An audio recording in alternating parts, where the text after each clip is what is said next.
Cette Donc, bonjour. conférence va maintenant être enregistrée. Très bien. Bon, bonjour à tout le monde. Combien il y a de participants à un bar là, tu peux me dire?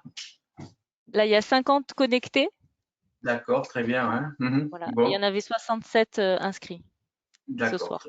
Ils vont nous rejoindre au fur et à mesure. Donc, un grand bonjour à tout le monde et merci pour votre présence. Merci aux SDIS et au colonel Boulou là, par rapport donc au niveau de cette discussion que nous avons sur le règlement départemental de défense extérieure contre l'incendie, qui, comme vous le savez, dans nos communes, pose certaines questions et quelques inquiétudes.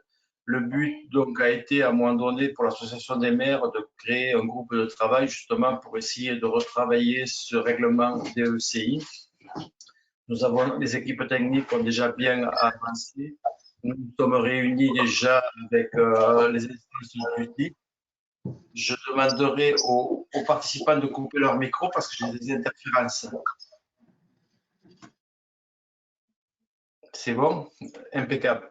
Donc, je disais, oui, nous avons voulu cette rencontre ce soir justement pour informer l'ensemble, enfin, des maires qui sont concernés ou qui suscitent quelques questionnements justement par rapport à ces deux CI, sachant que les discussions ont avancé avec le 10.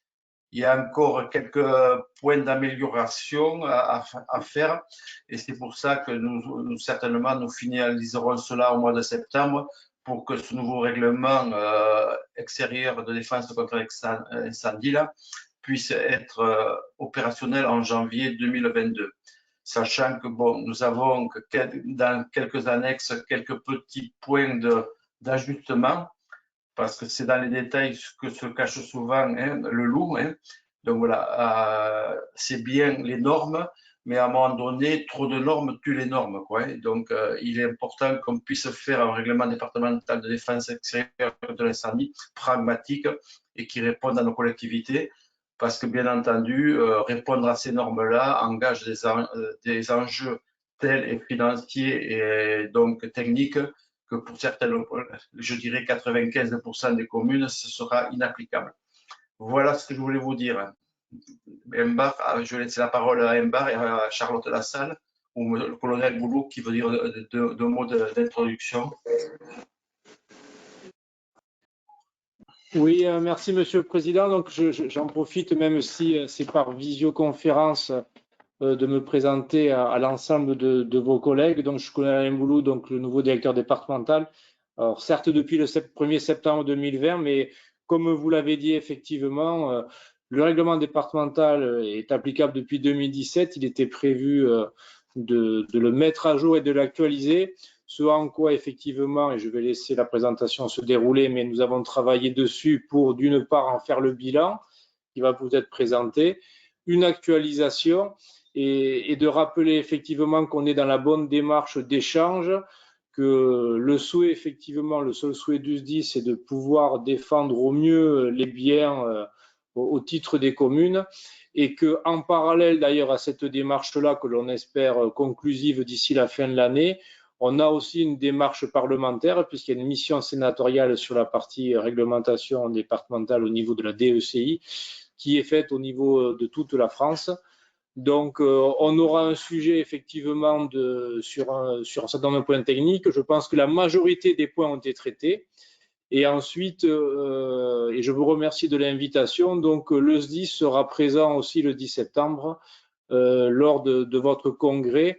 Et effectivement, on aura à la fois une séance de présentation, alors en présentiel, on espère, vu les conditions sanitaires, mais également d'échange sur la partie RDECI, mais aussi plus largement sur la promotion du volontariat et tous les autres sujets que les maires souhaitent évoquer dans ce cadre-là. Merci à vous.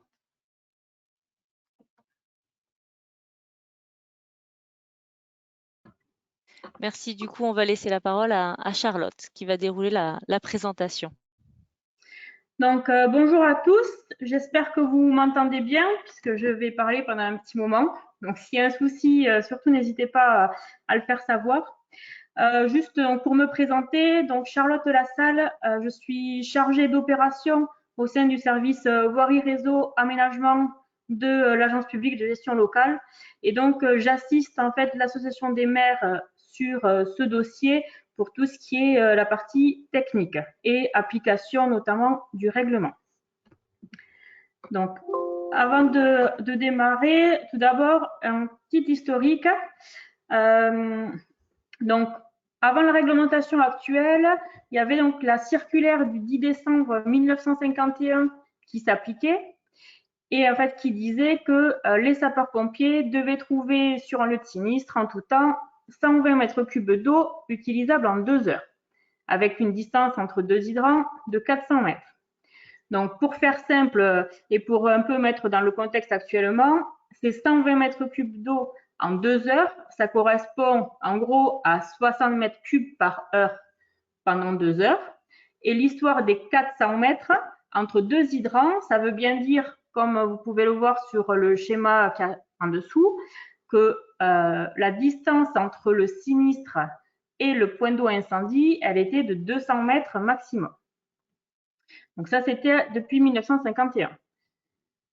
Via le Code général des collectivités territoriales, l'obligation d'assurer la défense extérieure contre l'incendie, comme beaucoup d'autres sujets, c'est à la charge des communes, et sauf si, dans quelques cas, elle peut être également transférée aux communautés de communes ou aux communautés d'agglomération, mais pour le département, en tout cas, je n'ai pas connaissance de ce transfert.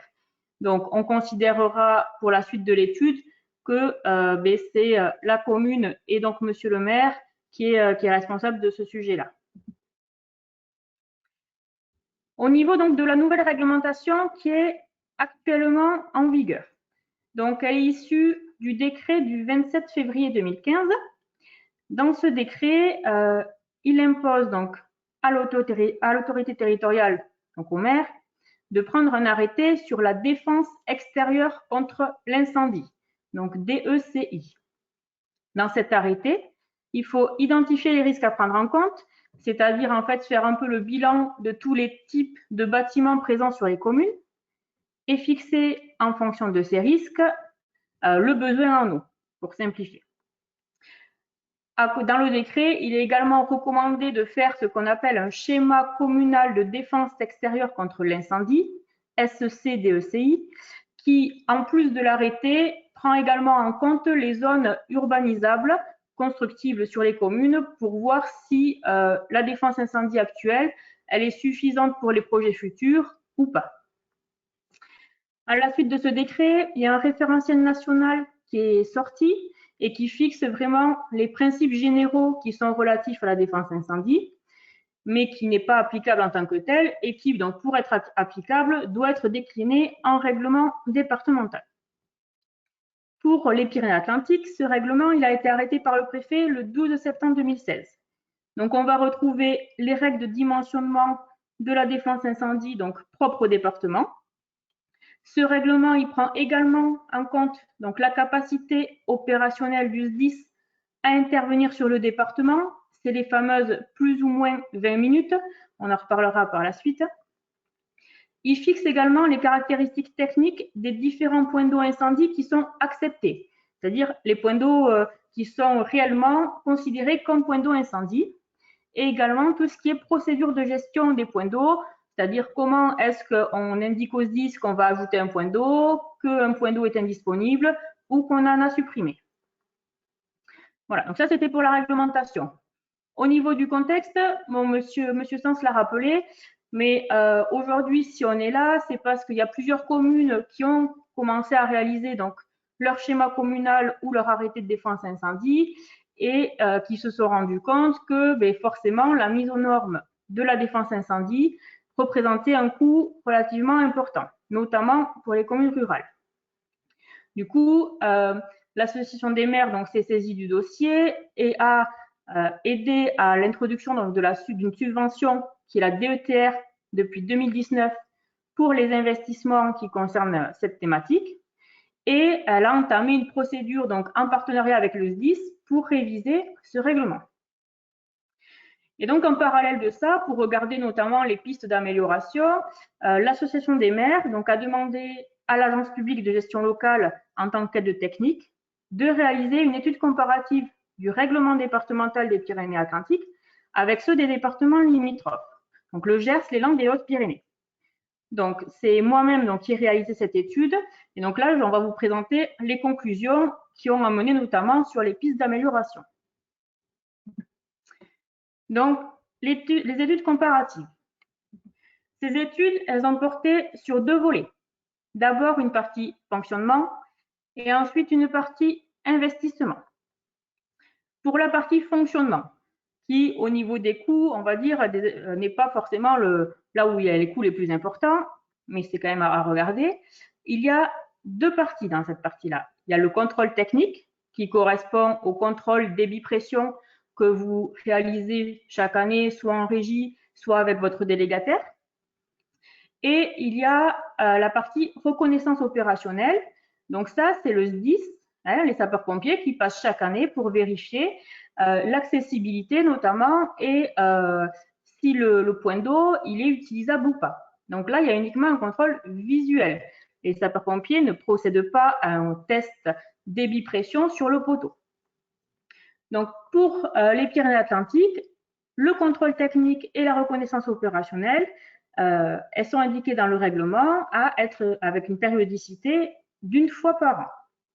Pour les autres départements, cette périodicité elle est un peu plus importante.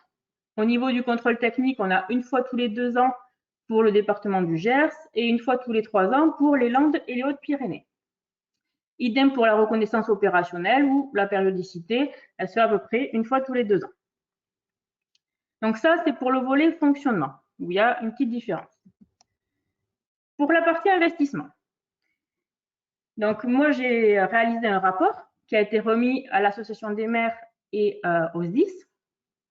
Dans ce rapport, il y a 2 parties.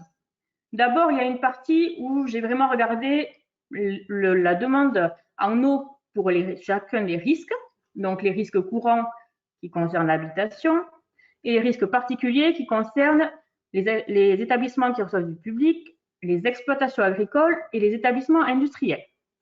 Donc ça, je vais vous présenter un peu. Bon, c'est un peu barbare, mais on va essayer de simplifier ça.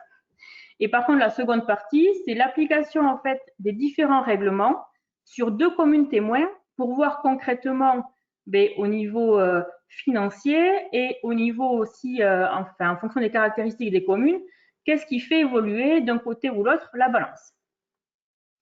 Au niveau du code couleur qui va être présenté sur les tableaux qui vont suivre, tout ce qui est couleur rose-rouge vont indiquer que la demande en eau pour le département des Pyrénées-Atlantiques, elle est supérieure, donc c'est plus sécuritaire et ça implique souvent forcément un coût supplémentaire.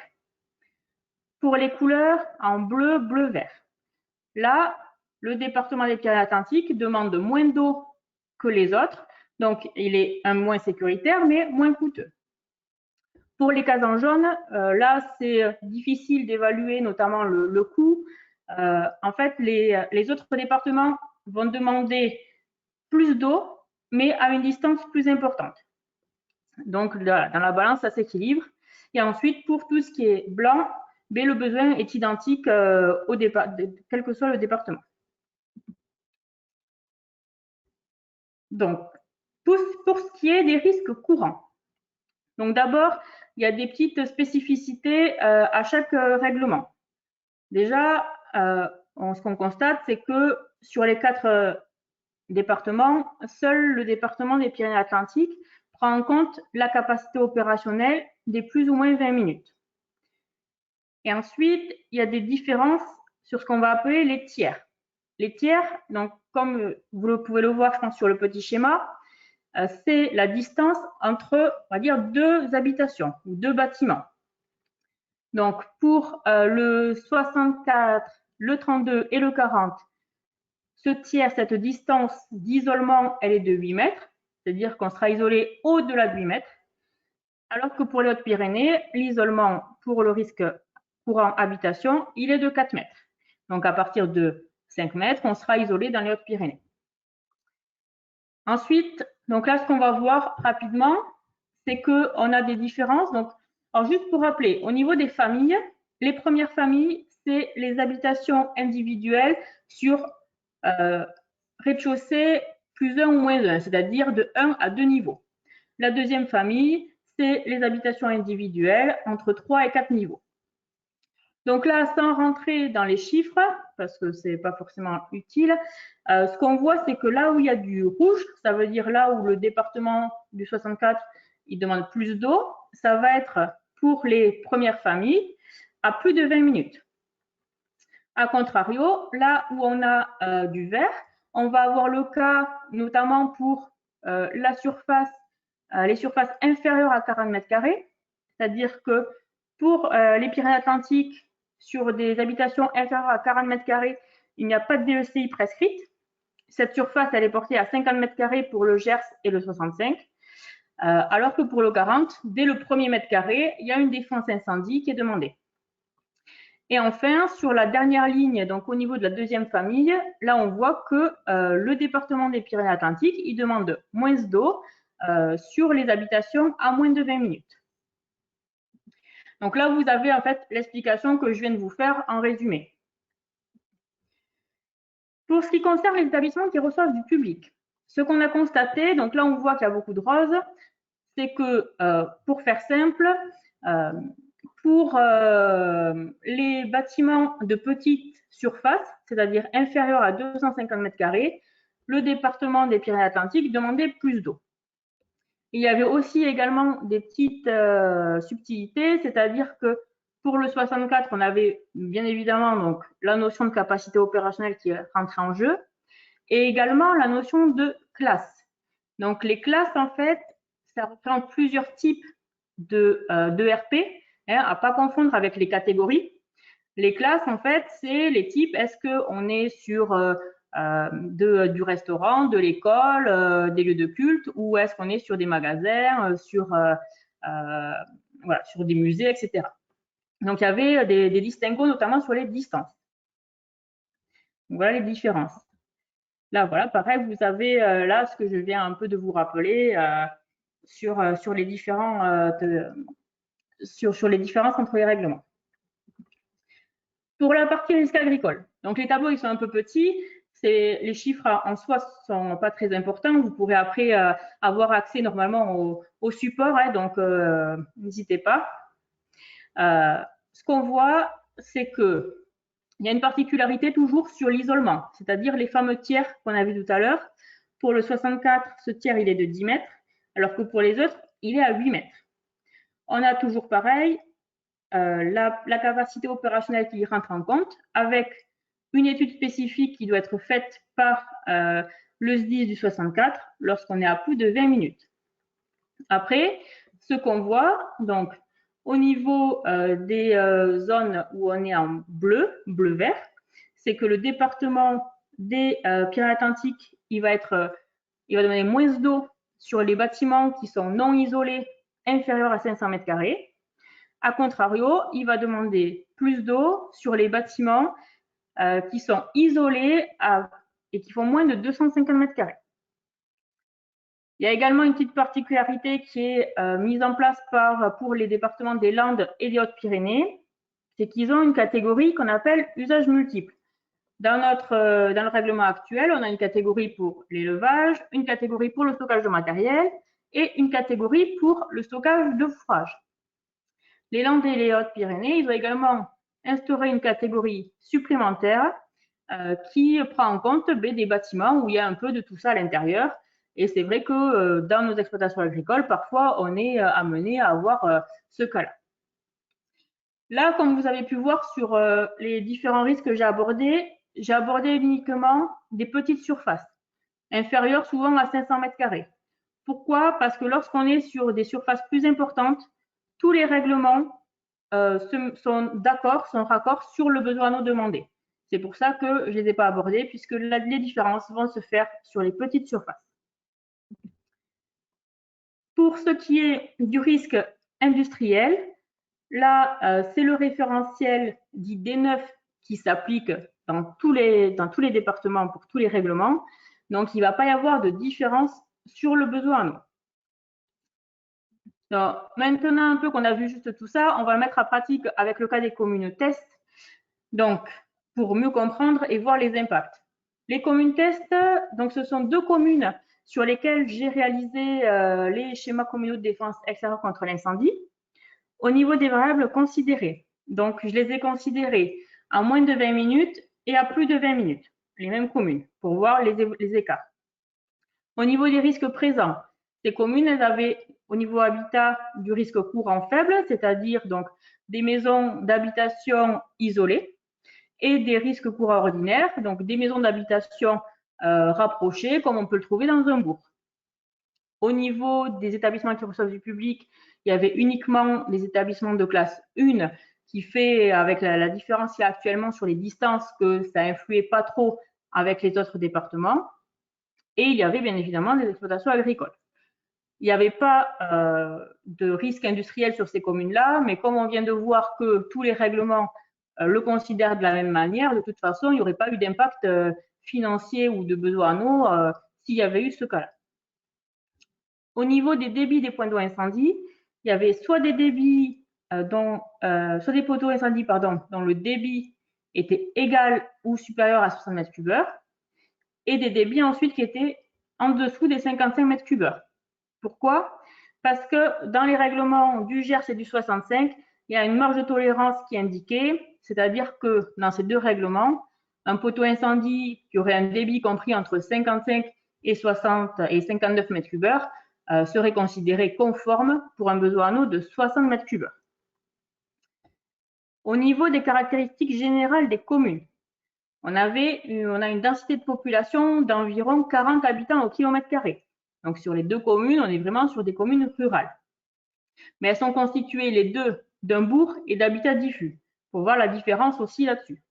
Par contre, elles ont une particularité, une distinction importante, c'est que la commune A, elle ne possède pas de réseau d'eau potable permettant la mise en place de poteaux incendie, du fait de son faible diamètre, alors que la commune B, sur son bourg, elle a une canalisation de transfert avec un débit permettant la mise en place d'un poteau de 60 mètres cubes.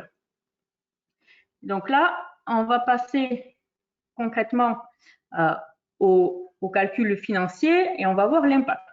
Alors, outre les chiffres qui sont des cas de petites communes, et c'est pas les chiffres en soi qui sont importants, c'est la comparaison.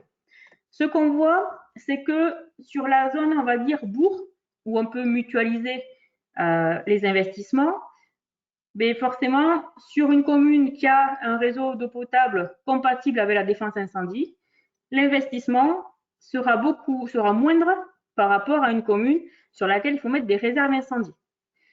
Ce qu'on voit également, c'est que la partie que j'appelais gestion à la parcelle, donc vraiment zone rurale, quand on a des bâtiments isolés, ça va augmenter de manière assez conséquente le coût de cette défense incendie. Et ensuite, du coup, par rapport aux autres règlements, les besoins en eau et les investissements qui correspondent vont être plus marqués si on a des réserves à mettre en place que si on a des poteaux incendie. Tout simplement parce que si on a d'un côté un cas où on doit mettre 30 mètres cubes et l'autre cas où on doit mettre 60 mètres cubes, si on peut mettre un poteau incendie dans les deux cas, il n'y aura pas d'impact financier. Alors que si dans un cas, on doit mettre une bâche de 30 et dans l'autre cas, une bâche de 60 ou de 120, là, il y aura un écart. Donc, on constate que dans le premier cas, il y a à peu près une différence de 10% par rapport au règlement du GERS et du 40, donc une plus-value pour 64 de 10%, qui s'atténue sur la commune B où il y a un réseau d'eau potable compatible, avec même, par exemple, le 40 qui est plus cher que le 64. Donc là, on était à moins de 20 minutes. Lorsqu'on passe à plus de 20 minutes, ce qu'on voit, c'est que, en fait, l'investissement, il va augmenter de manière plus importante sur les communes rurales où il n'y a pas le réseau compatible, puisque là, on augmente le coût d'investissement de 10%, alors que pour la commune B, le coût par rapport au même règlement, au règlement 64, n'évolue pas. De fait, puisque les autres règlements n'ont pas de réglementation différente en plus de 20 minutes, les écarts se creusent sur la partie plus de 20 minutes par rapport à la partie moins 20 minutes. Au niveau des conclusions de ces communes, de cette étude-là, ce qu'on a vu, c'est que les coûts en milieu urbain ou lorsqu'on a un réseau d'eau potable compatible avec la défense incendie vont être similaires, quel que soit le règlement. Que l'habitat diffus augmente les coûts d'investissement. Ça, vous allez me dire, c'est pas nouveau, on le voit avec d'autres types de réseaux. Voilà, ça, c'est très souvent le cas.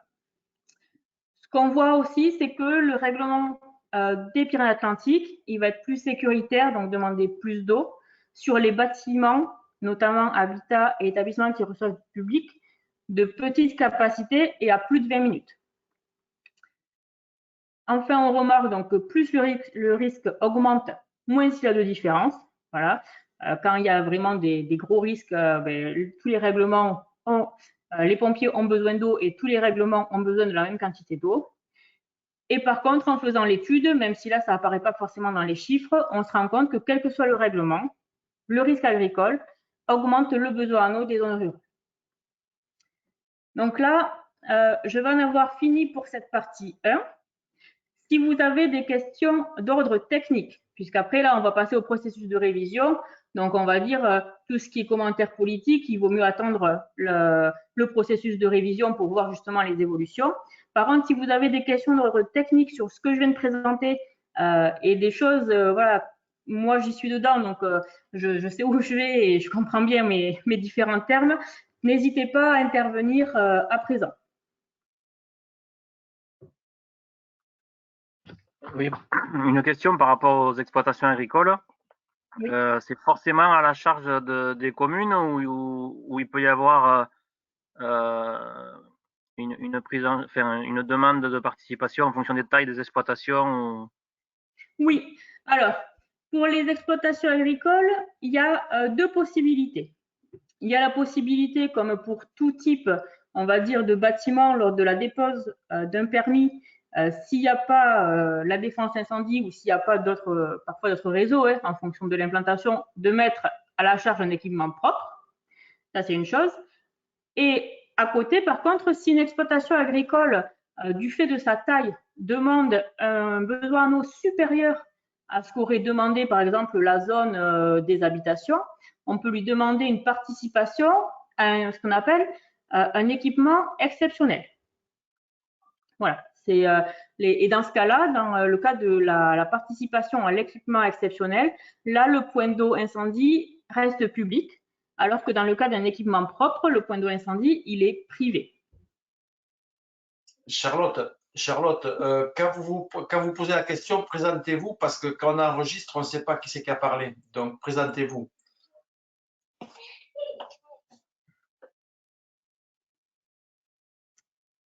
Y a-t-il d'autres questions? Bon, je vais continuer sur le processus de révision. De toute façon, après, on pourra revenir sur certains éléments si besoin. Au niveau donc, du processus de révision, comment un peu ça s'est déroulé? Donc, le calendrier. Ce processus, il a été concrètement entamé donc, dès le début de l'année, avec une première réunion technique entre l'Association des maires et le SDIS, qui a eu lieu donc le 1er février 2021. Une seconde réunion technique s'en est suivie le 11 mars. Et ensuite, la restitution donc, de l'étude comparative a été réalisée auprès des élus de l'Association des maires et du SDIS le 29 mars 2021. Le 27 avril, il y a eu une réunion de travail du groupe de travail SDIS de l'Association des maires pour justement un peu évoquer les pistes d'amélioration du règlement. Le 3 mai, vous avez eu donc au CA la présentation de la concertation.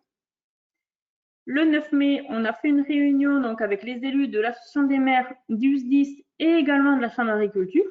On verra par la suite également l'intérêt et pourquoi la Chambre d'agriculture est dans la boucle. Et donc, à l'issue de toutes ces réunions, il y a un projet de révision qui a évolué, qui est également toujours en cours d'évolution. Et aujourd'hui, ce que je vais vous présenter, c'est le projet de révision à la date du 25 juin. Voilà, donc il y a des choses qui ont pu déjà évoluer par la suite et qui vont évoluer. Au niveau des objectifs, c'est donc une transmission du projet, on va dire, définitif révisé du règlement par le SDIS, donc durant l'été, avec une réunion de présentation lors de la journée des maires le 10 septembre au Palais Beaumont, pour une finalisation de la concertation et l'adoption du règlement révisé à l'automne. Donc,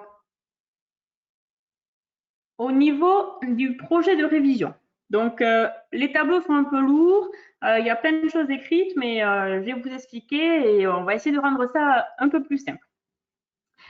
Concernant le fonctionnement, tout à l'heure, donc, on avait deux volets, vous savez, le volet fonctionnement, le volet investissement. Sur le volet fonctionnement, on a vu que notamment le contrôle technique, c'est-à-dire la mesure débit-pression, elle avait une périodicité plus importante dans le 64 que dans les autres départements. Donc, l'association des maires, dans les différentes réunions, a proposé, pourquoi pas, de le mettre tous les 2 ans et peut-être également, par contre, de mieux informer sur la nécessité de faire les contrôles sur les poteaux après les travaux, lorsqu'il y a des travaux sur le réseau d'eau potable qui peuvent notamment impacter en bien ou en mal le débit et donc la défense incendie. Dans le projet de révision donc, du 25 juin, le contrôle technique, c'est-à-dire la part collectivité, elle est fixée tous les 2 ans. Et par contre, le SDIS s'engage à réaliser sa reconnaissance opérationnelle et à la maintenir tous les ans.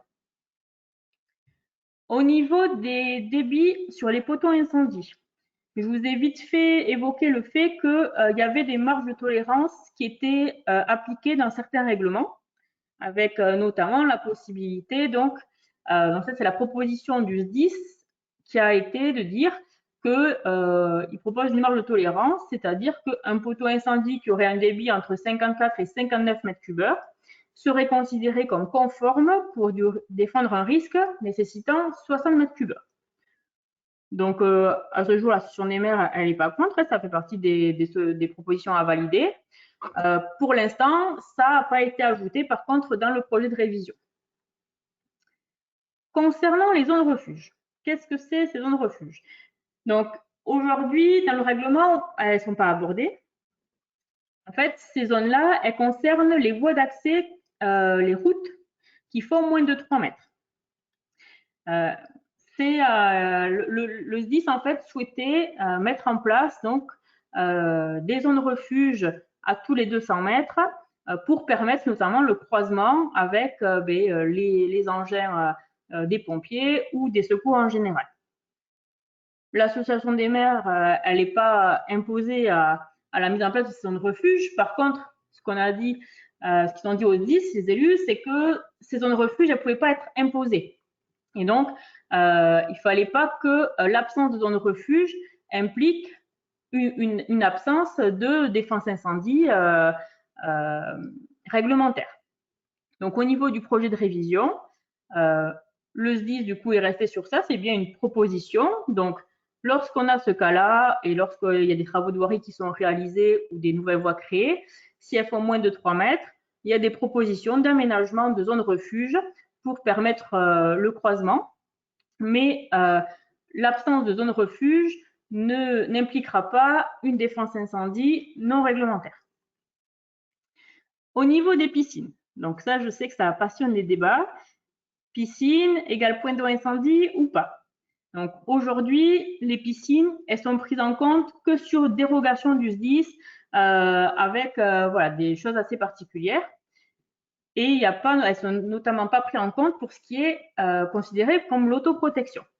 L'autoprotection, je vous parlerai rapidement après ce que c'est pour définir le contexte. Mais donc, sur les piscines, le SDIS propose de préciser dans le règlement comment prendre en compte ces piscines pour qu'elles soient considérées point d'eau privé.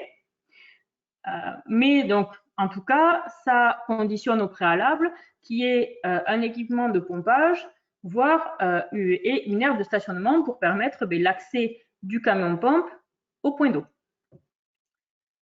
L'association des maires, bon, elle indique qu'on pourrait peut-être encourager les propriétaires qui ont une piscine à les équiper de motopompes pour être considérés point d'eau incendie.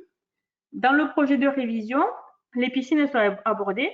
elles sont considérées comme points d'eau incendie accessoires. C'est-à-dire qu'elles peuvent constituer un plus à la défense incendie pour le particulier qui en possède une si, si l'équipement est validé par le SDIS. Attention toutefois, il est également précisé que les points d'eau incendie accessoires ne sont pas pris en compte dans le cadre de l'étude de la conformité de la défense incendie. Et dans tous les cas, ce point d'eau, il sera uniquement privé. Il ne pourra pas être pris en compte pour la défense incendie des voisins. Donc ça, c'était pour tout ce qui est point d'eau incendie. Pour la partie habitation. Donc là, on a vu aussi précédemment qu'il y avait des différences sur l'exonération de la défense incendie. Donc dans le règlement actuel, la défense incendie, elle est exonérée de 0 à 40 mètres carrés.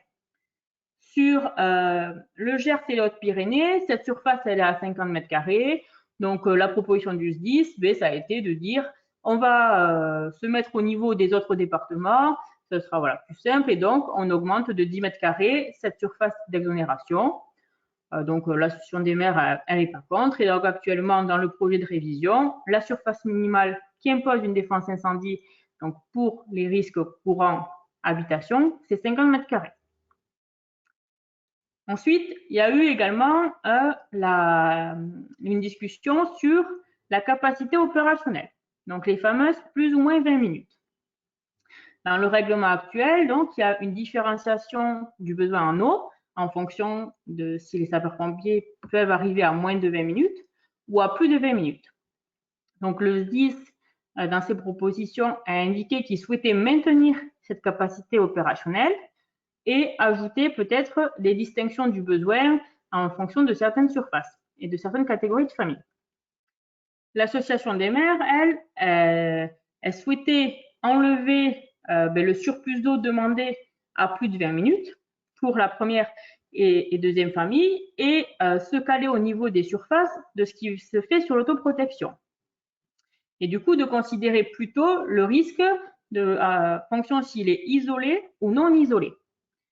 Pour faire simple, ça voulait dire que pour les premières familles, c'est-à-dire les habitations sur jusqu'à 2 niveaux qui sont inférieures à 500 mètres carrés, si elles étaient isolées, le besoin en eau était le même que celui à moins de 20 minutes, c'est-à-dire 30 mètres cubes à 400 mètres au lieu des 200 mètres actuels.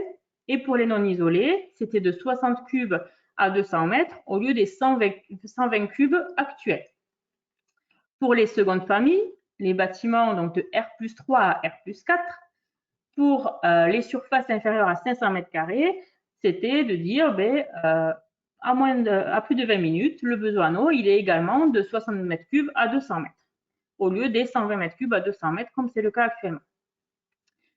Au niveau du projet de révision, il n'y a pas la suppression du surplus d'eau à 20 minutes. Il y a le maintien, par contre, de la surface intermédiaire des 250 mètres carrés.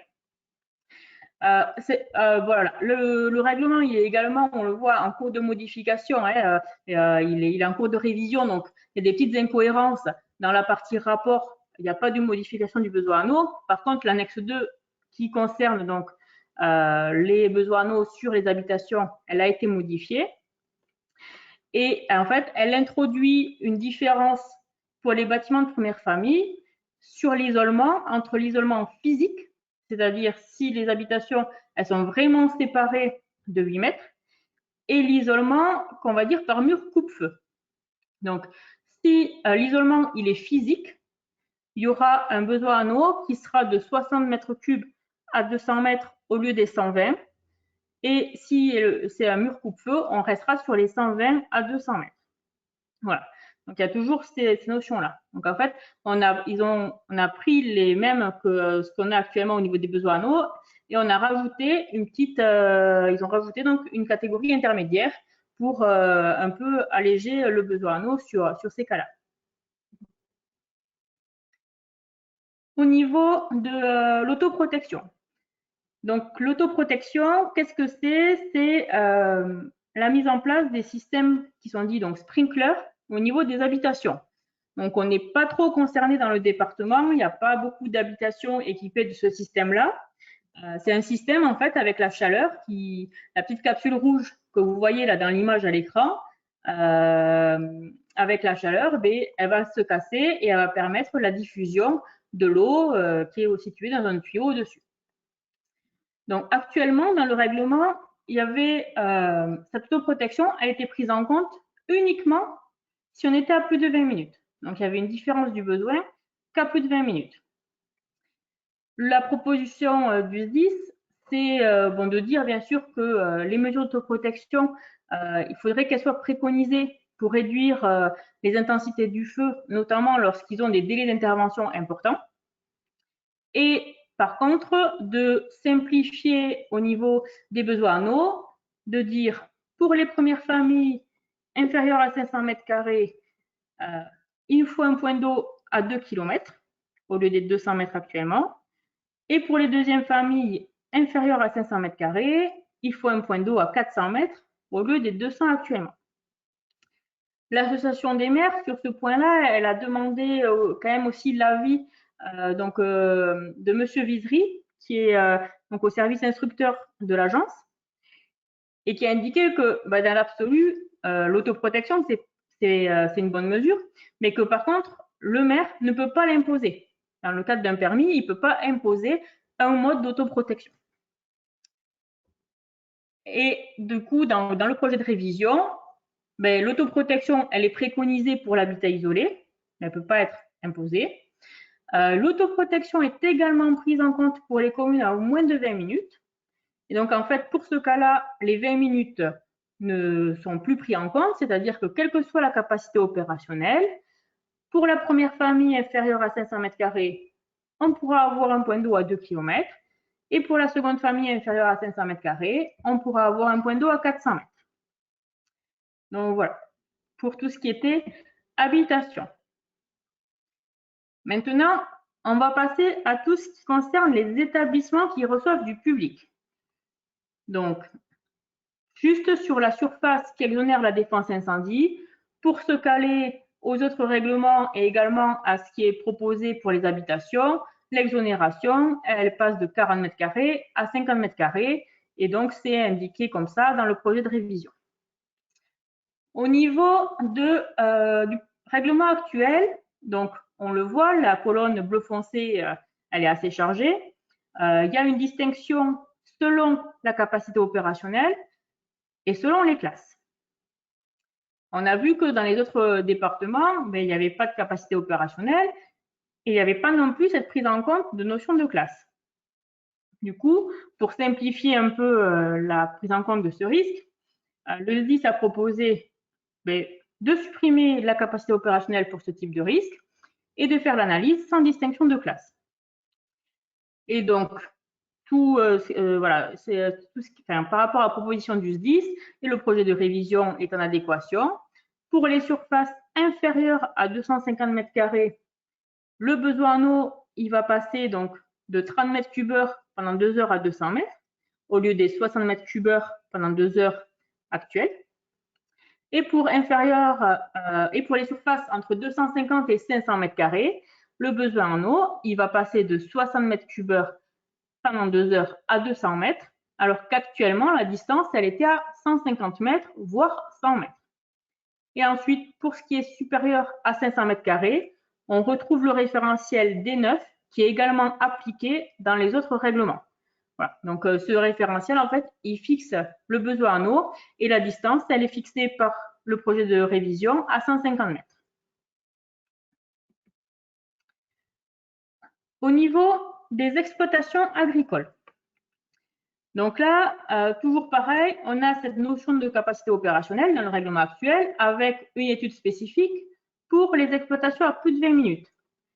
Ce qui est proposé par le SDIS et indiqué dans le projet de révision, c'est donc de supprimer cette capacité opérationnelle et par conséquent de supprimer l'étude spécifique du SDIS. Pour l'isolement, pour être raccord avec les autres bâtiments et avec également les autres règlements, l'isolement passe de 10 mètres à 8 mètres, c'est-à-dire la distance entre bâtiments. Ensuite, pour tout ce qui est la distance avec les points d'eau incendie. Là, la distance, en fait, elle a été étendue à 400 mètres au lieu des 200 quasi systématiques. C'est-à-dire que dans le projet de révision, pour les bâtiments qui concernent le matériel et l'élevage dont les surfaces sont inférieures à 1000 m², on pourra avoir un point d'eau à 400 mètres. Et pour les bâtiments qui sont isolés et qui contiennent uniquement du fourrage ou de la paille, les bâtiments supérieurs à 100 m², on pourra avoir un point d'eau à 2 km. Donc, on ne sera pas obligé d'avoir un point d'eau à côté pour les stockages de fourrage et paille, que je précise, qu'ils soient isolés. Au niveau du règlement actuel, on a également une possibilité de demander un avis d'exonération à la Chambre d'agriculture. Mais bon, c'est vrai que ce n'est pas forcément très clair et donc le SDIS a proposé justement de détailler davantage les critères qui pourront permettre à une exonération de défense incendie par la Chambre d'agriculture. Donc, l'association des maires a dit bon, ça pourquoi pas, mais par contre, à voir avec la Chambre si elle est en capacité d'émettre un avis et également est-ce qu'elle en a le pouvoir juridique. Donc actuellement, ça c'est toujours en question. C'est pour ça que la Chambre d'agriculture était conviée à la dernière réunion pour qu'ils puissent en discuter au sein de la Chambre et puis voir après comment émettre un avis. Au niveau du projet de révision, cette possibilité de dérogation, elle est maintenue avec donc un besoin de défense incendie qui peut être demandé auprès de la Chambre d'agriculture. Enfin, le SDIS a également proposé d'intégrer une défense incendie particulière pour les serres couvertes en dur et d'exonérer les serres en structure légère. Bon, ça pour l'instant c'est en discussion et en tout cas ça n'a pas été abordé dans le projet de révision. Pour tout ce qui est ensuite donc sur la surface minimale. Sur les exploitations agricoles actuellement, quelle que soit la surface, donc jusqu'à 100 m², il faut un besoin en eau de 30 m³/h pendant 1 heure. La proposition du SDIS au cours des échanges, ça a été de dire, mais jusqu'à 100 m², finalement, on va dire pour les bâtiments de stockage et de matériel, qu'il n'y a pas besoin de défense incendie. Par contre, pour les élevages, entre 0 et 100, il faudra 10 m³ sur site, sauf avis contraire de la Chambre d'agriculture. Donc, pour l'absence de défense incendie à moins de 100 mètres, il n'y a pas de problème. Enfin, l'association des maires, du coup, laisse ouverte là-dessus. Et par contre, elle demande si, pour l'élevage, cette suppression de défense incendie, elle ne peut pas être étendue à 50 m², comme c'est le cas pour tous les autres risques. Finalement, au niveau du projet de révision, bon, là aussi, il y a quelques incohérences, mais j'ai vu, du coup, j'ai pris contact avec le SDIS pour savoir sur quoi me baser. Il n'y aurait pas de défense incendie demandée, quels que soient les bâtiments qui sont inférieurs à 100 m². Enfin, au niveau des différents types de risques, actuellement, on a donc 3 types de risques. Élevage seul, matériel seul, stockage d'autres produits, fourrage engrais. L'association des maires elle a demandé pour que ça puisse être appliqué, vu la réalité du terrain, de créer une catégorie usage multiple, donc avec les 3 risques confondus. À ce jour, en tout cas, dans le projet de révision, on n'a pas eu cette catégorie usage multiple qui a été créée. Par contre, il y a eu une modification de la méthode de calcul pour calculer le besoin en eau sur les exploitations agricoles. Et donc, cette modification, en fait, c'est que tous les bâtiments agricoles qui sont non isolés, c'est-à-dire distants de moins de 8 mètres entre eux, il faut ajouter les surfaces pour arriver à avoir un groupe de bâtiments isolés à plus de 8 mètres. Donc, toutes les surfaces doivent s'ajouter. Enfin, au niveau des modifications supplémentaires, il y a quelques modifications qui ont également été introduites, notamment en matière d'instruction. C'est que l'avis du SDIS donc, se ferait uniquement sur les dossiers ERP, ZAE, ZAC et projets industriels. Donc, à voir par rapport, comme ça se fait actuellement, sur les permis d'aménager, si le SDIS donne un avis ou pas. Il est également indiqué que la commune assurera la vérification du dimensionnement de la défense incendie, donc sur les dossiers dont elle a la compétence. Et du coup, donc, le SDIS n'aura pas l'obligation de donner un avis sur les dossiers autres que ceux cités ci-dessus. Il y a également une modification introduite sur le risque industriel. Donc, ça, je crois, ça a déjà évolué depuis le 25 juin. En tout cas, dans le projet 36, il y a une distance point d'eau incendie risque qui doit être inférieure à 100 mètres, quelle que soit la surface. Alors, juste, j'ai une petite interférence là, avec quelqu'un qui a son micro ouvert. Si c'est possible qu'il le coupe, ça fait une interférence. Enfin, donc dans les modifications supplémentaires, il y a donc ce que j'ai dit tout à l'heure, la modification donc sur l'appréciation du besoin en eau sur les risques agricoles. Donc, il n'y a plus, comme c'était le cas actuellement, le besoin en eau identifié pour les bâtiments non isolés.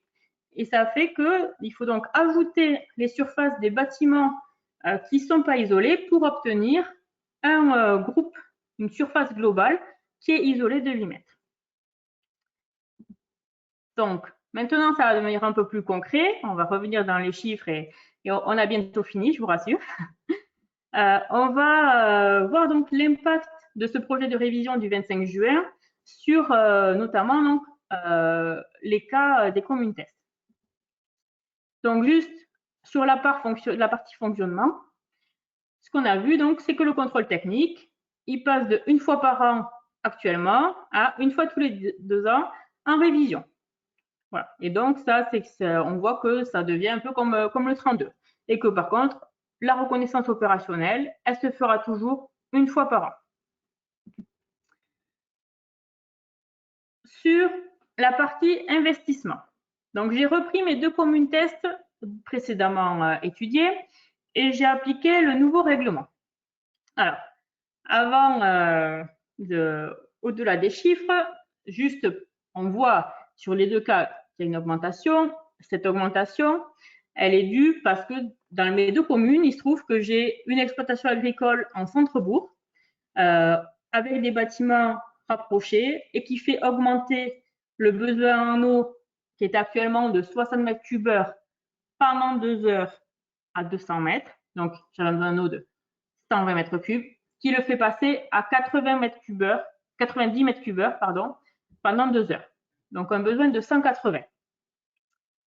Ce qu'on voit, c'est que du coup, l'augmentation de cette réserve d'eau, on va dire, elle a un impact d'environ 10% sur la commune A, où il n'y a pas de réseau d'eau compatible, alors qu'elle a un impact de 20% sur la commune B.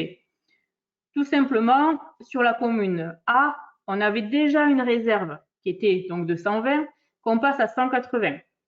Et pour ceux qui ont mis en place des équipements incendie, la différence entre un poteau incendie et une réserve, elle est considérable. Et donc, forcément, on a une différence de coût qui est moindre que sur la commune B, puisque sur la commune B, on pouvait atteindre les 60 mètres cubes heure avec un poteau, et que là, par contre, on est obligé de rajouter une réserve pour atteindre les 90 mètres cubes heure. Voilà pourquoi il y a la différence. Par contre, on voit que, notamment au niveau donc, de la défense à la parcelle sur les zones rurales, là, il n'y a pas de grosse différence. Il y a même une diminution sur la commune B. Donc, ces chiffres-là, voilà, ils sont à prendre quand même de manière relative. Forcément, la différence avec les autres règlements, elle augmente puisque le coût est plus cher avec le projet. Donc, la différence augmente. Donc, ça, c'était à moins de 20 minutes. Ce qu'on voit par contre, c'est qu'à plus de 20 minutes, on a une différence qui est moindre. Notamment sur la gestion à la parcelle, si on regarde la commune A, donc juste, je reviens à ma diapo, moins 20 minutes. Ce que vous voyez, c'est que la gestion à la parcelle sur la commune A, elle est égale, elle est à 78 500. Alors que sur la commune B, pardon, sur la commune A à plus de 20 minutes, mais moi j'arrive à y perdre à force, on reste à 78 500. C'est-à-dire que là, on n'a plus vraiment l'impact des 20 minutes avec la révision, alors qu'on l'avait avant. Tout simplement parce que sur la gestion à la parcelle, la plupart du temps, sur ces zones-là, c'est des exploitations agricoles qui sont isolées et donc on a le même besoin en eau. Et du coup, ce qu'on voit aussi, c'est que, toujours pareil, forcément, sur la commune B, l'investissement, il est plus important. Et ça, c'est toujours dû à cette exploitation agricole qui fait basculer le besoin en eau. Au niveau des conclusions, ce qu'on voit, c'est que les modifications donc introduites par ce nouveau calcul des exploitations agricoles, elles entraînent une augmentation des investissements sur ce volet. Que forcément, le maintien de la capacité opérationnelle par rapport au risque habitation, ça va impliquer un investissement différencié sur les communes en fonction de leur localisation géographique. Par contre, ce qu'on voit aussi, c'est que quel que soit le règlement, les investissements moyens pour les communes test, je rappelle que c'est des petites communes et que pour vous donner une idée, sur ces deux communes, il y avait respectivement 4 points d'eau à ajouter pour l'une, 5 points d'eau pour l'autre. Donc, pour ces points d'eau, l'investissement il est conséquent, il est à environ de 200 000 €. Et ça, quel que soit le règlement, même s'il y a des disparités. Et que cet investissement, il va augmenter de manière importante lorsqu'on n'a pas un réseau d'eau potable qui est compatible avec la défense incendie. Et ça, malheureusement, pour rappel quand même, le réseau d'eau potable, il est là pour distribuer de l'eau potable. Et donc, sur les communes rurales où on a des linéaires importants de réseau pour aller distribuer une ou deux habitations, on ne peut pas techniquement mettre en conformité un réseau d'eau potable compatible, on va dire, avec la défense incendie. Actuellement, on a une aide, il y a une subvention possible qui peut être qui est de 20 à compris entre 20 et 40%, et donc qui peut être perçue par les communes pour ces investissements. J'ai pour ma part terminé. Je répondrai à toutes les questions d'ordre technique. Pour tout ce qui est après question, on va dire peut-être d'ordre plus politique ou par rapport à la suite de la concertation, je laisserai la parole à l'association des maires et aux SDIS en fonction des questions.